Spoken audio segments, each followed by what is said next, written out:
দুর্গাপুর ইস্পাত হাসপাতালের 15 জন অস্থায়ী অ্যাটেন্ডার কর্মীকে বহিষ্কার। ঘটনাকে কেন্দ্র করে ব্যাপক উত্তেজনা হাসপাতাল চত্বরে। শুক্রবার সকালে দুর্গাপুরের রাষ্ট্রায়ত্ত ইস্পাত কারখানা হাসপাতালের 91 জন অস্থায়ী অ্যাটেন্ডার কর্মীর মধ্যে তৃণমূল কংগ্রেসের ট্রেড ইউনিয়নের সদস্য মোট 15 জন অ্যাটেন্ডার কর্মীকে কাজ থেকে বসিয়ে দেওয়া হয় বলে অভিযোগ। দীর্ঘদিন ধরে আমাদের এখানে 15 বছর 16 বছর ধরে রিলিভার কর্মীরা কাজ করছে।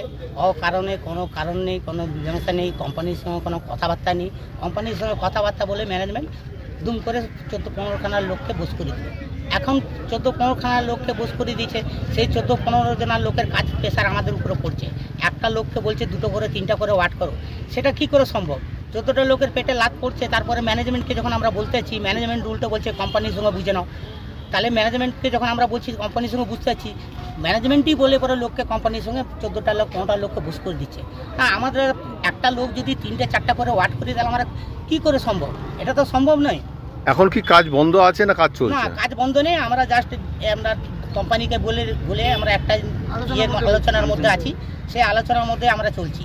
আমাদের একটাই কর্তব্য আছে যে আমাদের 15টা ছেলেকে যে বসকু দিয়েছে অবিলম্বে যেন ওদেরকে ঢোকানো। আজকে জুলাই মাসের 14 তারিখ থেকে 15 তারিখ থেকে আমাদের যে কোম্পানি আছে সেই কোম্পানি আমরা আউটসোর্সিংয়ের হাউসকিপিং জবের আমরা মেইন হসপিটালের সমস্ত ওয়ার্কার এখানে। তো আজকে জুলাই মাসের 14-15 তারিখ থেকে আমরা একটা কথা বারবার শুনতে পাচ্ছিলাম কোম্পানির মাধ্যম দিয়ে যে এখানে কোনো রিলিভার রাখা হবে না। আমাদের হচ্ছে 15 জন রিলিভার এখানে আছে, যারা কিনা আজকে 14 বছর 13 বছর ধরে তারা কন্টিনিউ আমাদের কাজ করে আছে আমাদের সঙ্গে, ঠিক আছে। এবং তাদের এখানকার যে জবটা ভীষণ ভাইটাল জব। তো আজকে হঠাৎ করে 15 তারিখে এখানে একটা নোটিশ টাঙিয়ে দিয়ে যায়, আমাদের একটা নোটিশ টাঙিয়ে দিয়ে যায়। সেই নোটিশ 15 তারিখে টাঙানোর পর 16 তারিখ থেকে একদম টোটালি একদম আমাদের থ্রেড দিয়ে ভার্চুয়ালি একটা মিটিং করে থ্রেড দিয়ে আমাদের 14টা-15টা রিলিভারকে পুরো বসিয়ে দেওয়া হলো। সেই রিলিভারদের আবার যেন জয়েন করানো হয় তার প্রতিবাদে আমরা আজকে এখানে সোচ্চার হয়েছি। আমরা সব মিলিয়ে আমরা ফিক্সড রিলিভার ফিক্সড ওয়ার্কার হচ্ছি 91 জন, আর প্লাস আমরা ছিলাম আরও 15 জন হচ্ছে আমাদের রিলিভার। বলছি আজকে কি তাহলে টোটালটাই কি কাজ বন্ধ আছে? আমাদের কোনো কাজ বন্ধ নেই। আমরা আমাদের দাবি অনেক দিন ধরে আমাদের দাবি আমরা এখানে রেখেই যাচ্ছি। সেই দাবি নিয়ে কোনো ম্যানেজমেন্টের কোনো মাথা ব্যথা নেই।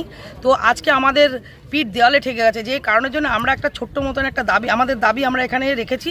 সেই দাবি পূরণের জন্য আমরা একত্রিত হয়েছি, কিন্তু আমাদের এখানে কোনো বন্ধ বা কোনো আমাদের এখানে কাজের বিরতি কিছুই হয়নি, সবাই কাজ করছি টুকটাক।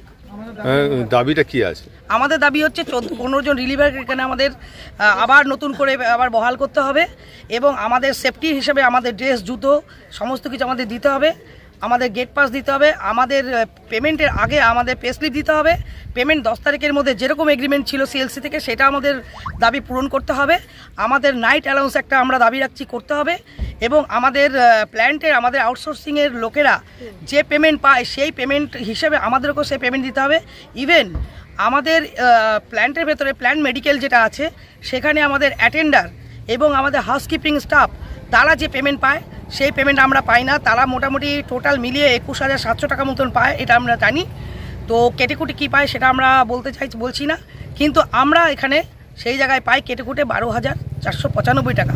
এইটারও আমাদের দাবি রইল যে আমরাও যেন পেমেন্ট যেন তাদের প্ল্যান। হ্যাঁ, ওই ঘটনায় হাসপাতালের কর্মী নিয়োগের দায়িত্বে থাকা সংশ্লিষ্ট কর্তৃপক্ষের কোনো প্রতিক্রিয়া পাওয়া যায়নি। Bureau report, the e-paper digital. DSMS, a premier management college in Durgapur. Admission open for hotel management, hospital management, tourism management, BBA, BCA and nursing. Excellent training and placement assistance. Join now. DSMS, gateway to success.